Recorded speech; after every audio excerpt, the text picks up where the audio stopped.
Well, tonight we want to talk to you all about making an impact. And I mean, we sit here and do these every Sunday because we hope that it's making an impact in Hmm. someone's soul, someone's spirit, and someone's journey through their faith. And that's why we love doing this because we feel like God gave us this opportunity, this platform to make a difference and have an impact. And I just want to share a story with y'all that we learned about just the other day. I had posted something on my Facebook, just some pictures of Hey Dudes, and we had a follower comment, Keith, and he said that his son loved Hey Dudes and his son loved us, and he had passed back in September of this year, and oh man, when I saw that comment, it hit my heart and it impacted me in a little bit. I was like, what? That's just like it's so sad to hear.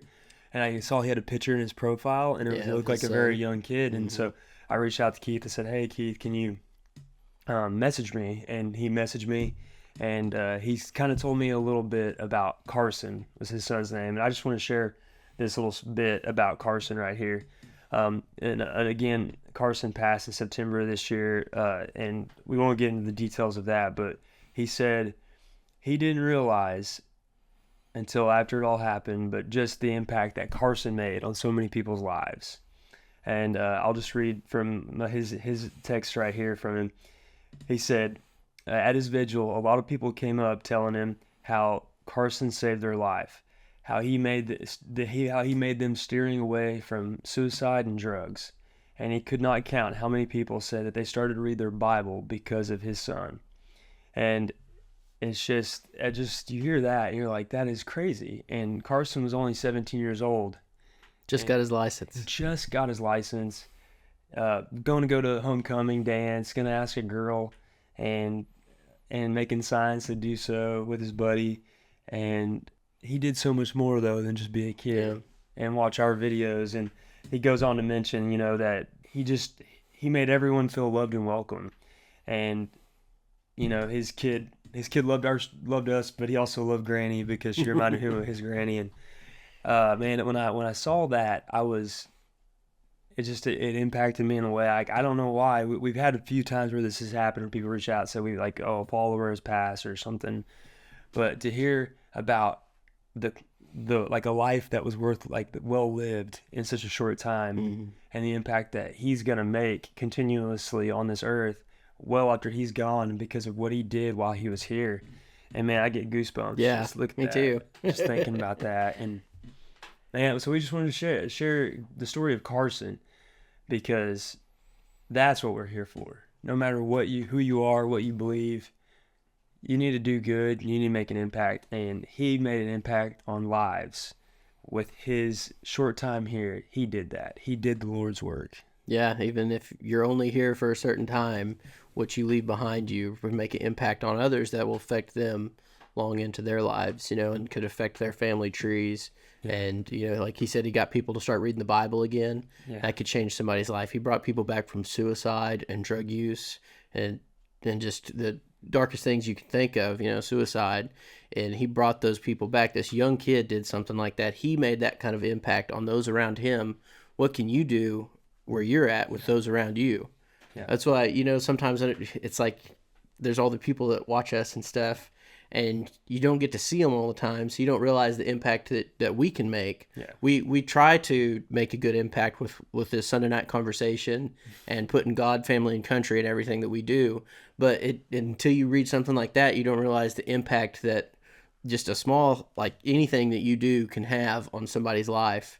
And a kid doing something like that to make that kind of impact on other people just shows you what kind of impact that you can make in your life. And we try to do here. It's truly amazing to see like when God shines through, when you're doing His work and living for Him, and it's just amazing to see the change you can make in other people. And hopefully we're doing that through everything we're doing Mm-hmm. now. And that's why we told you we've made this switch in everything we do, because we're here with purpose. We're fathers now. We're family men. We feel like we have this, not even, it's not a privilege, but we feel like we have this duty. Yeah, it's a responsibility with what God has given us. But honestly, we all should feel like we have that duty, even Yeah. if we don't have a social media platform. If you've just got 5 or 6 friends to talk to. I think if you make an impact on one life, you've done the Lord's work. And again, Carson obviously impacted a lot more than just one life. But I can tell you right now, his story has now left a profound impact on me. And it's amazing to see that and know that and hear that. So I just want to thank Keith for sharing that story. And man, it's just amazing to see God through something so sad and so tragic. But he showed that this kid did some amazing work, and it put me in like different perspective now. Like, man, we're not doing enough. Is how I felt that during that. I was like, I don't think I can say like I've changed that many people's lives or affected anybody that way. And I was like you always feel like you can do more for God. Yep.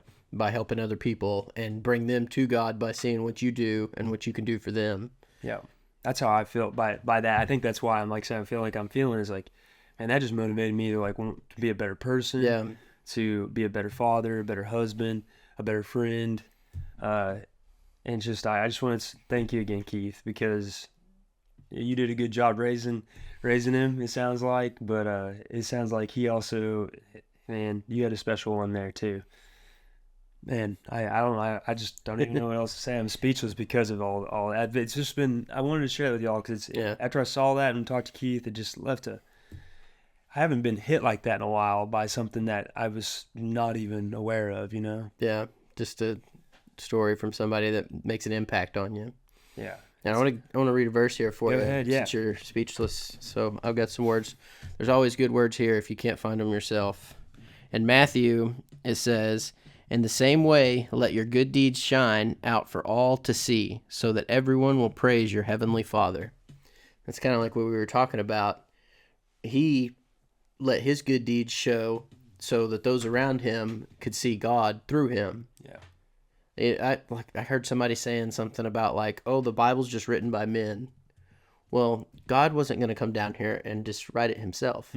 He had to inspire those men to write this book that was inspired by him. I can't think of a better word, inspired, but this is the word of God written by man. So we are just men. We're simply men.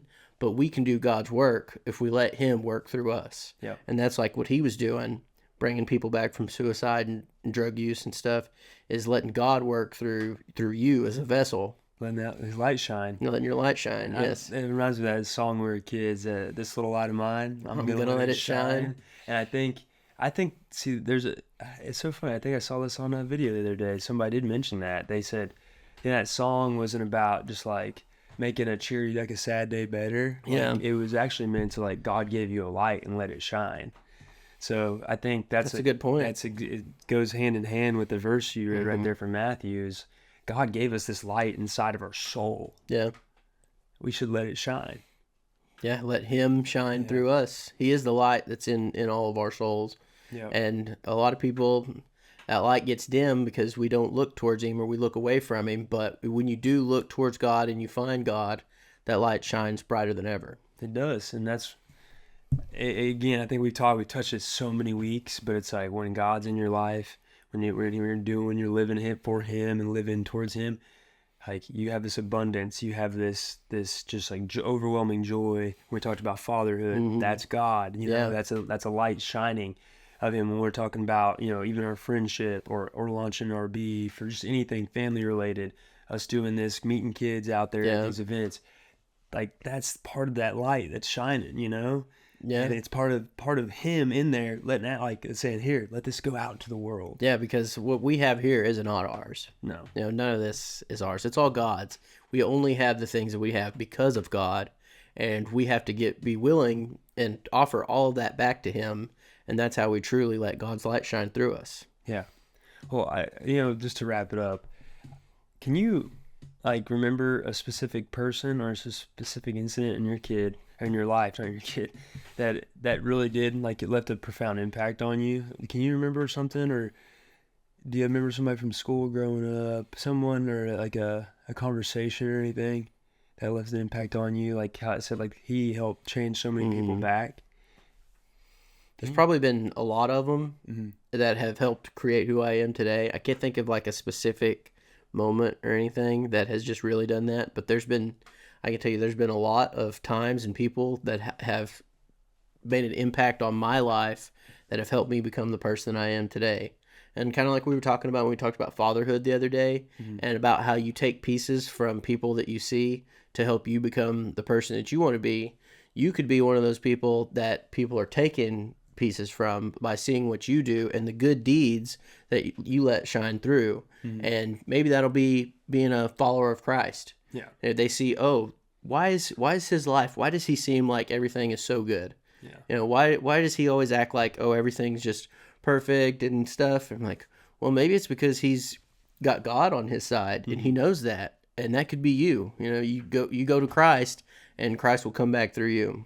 And just so gonna go up, I asked you that question because I started thinking. I gave you like a politician's answer. Yeah. I didn't give you a straight answer, but I gave you a very long-worded, it was a very yes. political answer. But like I was like when I asked you that question, I just started thinking did you all the have men, all the people. Like there's a lot of like figures in my life that I impacted, but there was also an incident that came in my head right away. I remember when I was in college. I was like I was at the darkest probably point in my life, in all honesty. I think I went through like a breakup or something with a girl. Like one of those very That first does it to you. heartbreaks. But I remember like I was also trying like you feel that void you feel like when you do have a heartbreak or you lost a loved one or something. And I read a book and it changed my life. I swear it's the book that changed. I think you were talking about this the other day. We were talking about because he was on your podcast. Yeah, he was on a listened to. podcast. And the book was called Proof of Heaven. Yeah. And it's if anyone's ever read it, check it out. It's by Dr. Eben Alexander. He was a neuroscientist who had an out-of-body, a near-death experience, and he knows from his understanding of science he should have had that, and he did. And that journey throughout that story, I won't tell you anymore. Go check it out. But that book had a profound impact on me, and that's where I can point at that moment of reading that book and made a pivotal shift in my mindset and in my relationship with God because I've never heard a story like that. Yeah. And I already believed in all this stuff, but it just took you to a whole nother level of where I can have a personal relationship. Mm-hmm. And that's what I want to say. If I can ever recommend a book, that's the book I would recommend to help. If you're ever questioning things or like what's after this life, check that book out because it leads you to understanding a little bit more than what we know here in this life. Yeah, just think about like how little we do actually know. We don't know much on this speck of dirt. But hey, while you're here, make an impact. Yeah. That's all that really matters. That's all you can really do. We're trying to do it with everything we're doing here on social media, but also in our daily lives. Yeah. We try to make an impact in our own families' lives and our friendships, in our brotherhood. Yeah, each other's lives. And that's all you can do while you're here, man. Mm-hmm. Well, I think that wraps it for us. Again, just want to thank Keith for reaching out and giving us Carson's story. And so it's such an awesome, amazing story. And I know I'll be carrying that one with me for the rest of my life. Yeah, Carson's made an impact on us. That's for sure. Well, y'all have a great week. Yeah, go make an impact this week. Yeah. God bless. God bless y'all.